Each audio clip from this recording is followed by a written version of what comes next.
Coaches, welcome back to Big Rule the World. I'm Coach Allen. We're wrapping up today's single wing episodes. Last of the Fear to Wing series. I've had fun with it. I think you all have had fun with it. I've had great feedback from it. I think you've been.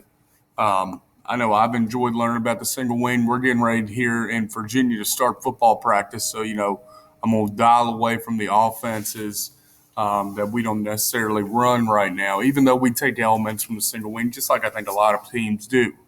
But it's been good. We've gone over the history. We've gone over the series. We've gone over the drills. We've gone over things that I would look for in single wing offensive linemen. I think we've done a lot of good. And I hope single wing coaches. I hope you enjoyed it. Taking a non-single wing guys dive into the single wing.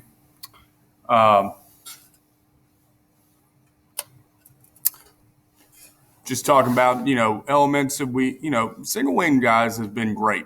I think we've learned a bunch of different elements here. One thing that, always learn, guys. Always learn, always be looking to get better. I think that's one thing where I do with my Google Classroom series. We're still selling that thing up until Super Bowl 54. I'm pushing for $30 for the video series, $30 add-on. I'll build your Google Classroom myself. How would you like one place where you can go for film? I can put in annotations for your film to, spotlight different people. You can have your guys watch you break down the film potentially at home on Sunday night instead of on Monday afternoon after school. Sorry,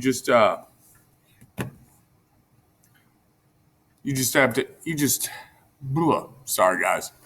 You just have to focus on getting better, working smarter, okay? This is a way that can take your team into the future, and I'm selling it right now, okay? Today we're wrapping up the single wing. All I want to do a very short little 5-minute video asking still some of my questions and, some of my ideas coming off. My main takeaways from single wing, main ideas we should learn from single wing.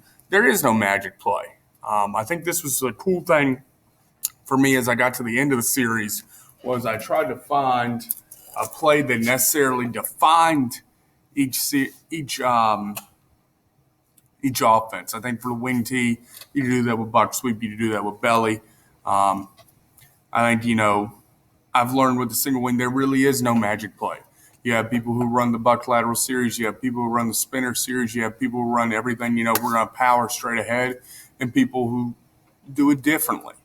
Much like if you're in a spread shotgun offense, air raid and what Urban Meyer ran at Ohio State and at Florida with Tim Tebow, two different things, still same formation. Okay, so we're learning what we can do within that formation, within that offense, within that ideology. The idea of deception. I think we've gotten into deception in a lot of different ways, from motion game within the NFL and colleges to single wing. We brought it in, play fakes and spins and everything else. And the idea that we can deceive and make the linebackers believe with spins, with fakes, who's getting the ball, but also with the idea that we pick up from the wing tee and the single wing, the idea of the series, okay, making everything look similar. And number 3, the idea that you can steal from the past, okay? Don't be afraid to go, a lot of people, I want to be the next great guy to find the next great offense. You can steal from the past. Go back in, tweak stuff a little bit. A great guy, I think, for that, just being honest. I know this is not single wing related, but a guy who I think stole from sort of an archaic offense and made it into his own is Scott Abel, the current head coach at Davidson College. He was my offensive coordinator in college. He's been a historical triple option guy from his days as a high school coach, and he goes and puts it in the gun.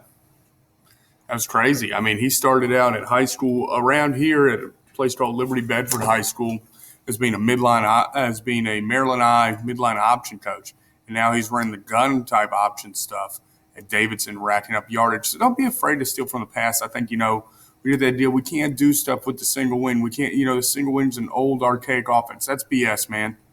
You can steal from anybody. You can take ideas. What were they trying to do with the single wing? They were trying to find ways to win ball games. What are we trying to do in 2021 right here? We're trying to find ways to win ball games. Be smart with it. And the last thing, questions I still have, single wing coaches, please hit me up on email, comment down below. 3 questions I still have. Number 1, the dirty details on the blocking back. I really want to know how you use him in the game more, how you can get him involved in the footwork on the buck lateral. Footwork on buck lateral, because I've seen, there's sometimes when I'm drawing up trap and stuff off of buck lateral that I worry about where I'm pushing the fullback. Am I getting him to still do that spin? I know there are a lot of purists that are going to want me to still do that spin because it creates that series look. Okay, how do you teach it? What are the minute details on which you teach that blocking back? Backfield personnel and how it determines your offense. How do you determine what type of single wing you're going to be, coaches? For me, all right, coming from a guy who became an air raid guy, how did I determine I was going to be air raid? I had a quarterback who could throw the ball around a little bit. What do you look for when you're becoming a power or a buck lateral based offense versus if you're becoming a spinner based offense? And then does it even matter? Can you tweak any of those guys? All right, if you have a stable workhorse, are you going to hit him over and over and over? Or are you looking more for 3 backs that are maybe on equal levels instead of a stable workhorse? Finally, passing game. How can you blend in modern day elements of the passing game? I've talked to single wing coaches in the past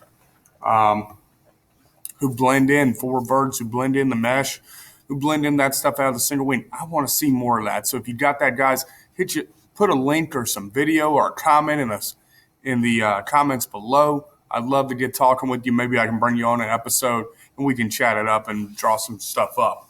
Okay?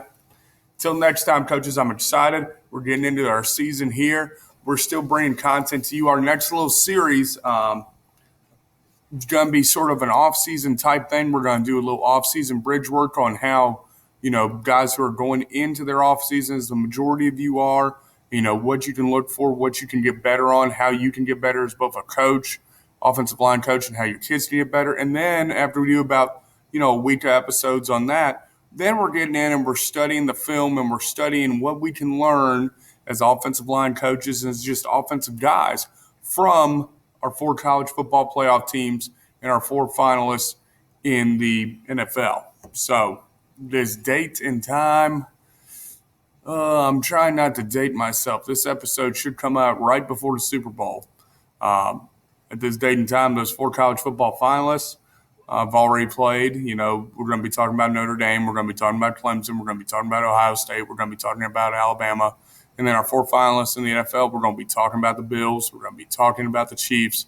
We're going to be talking about Green Bay. And we're going to be talking about Tampa Bay and what we can learn from all of them. All right, guys. Until next time, coaches. This is Coach Allen. Remember, we all want to win games. We got to score points. We want to score points. We got to dominate in the trenches. We want to dominate in the trenches. We got to know that bigs rule the world.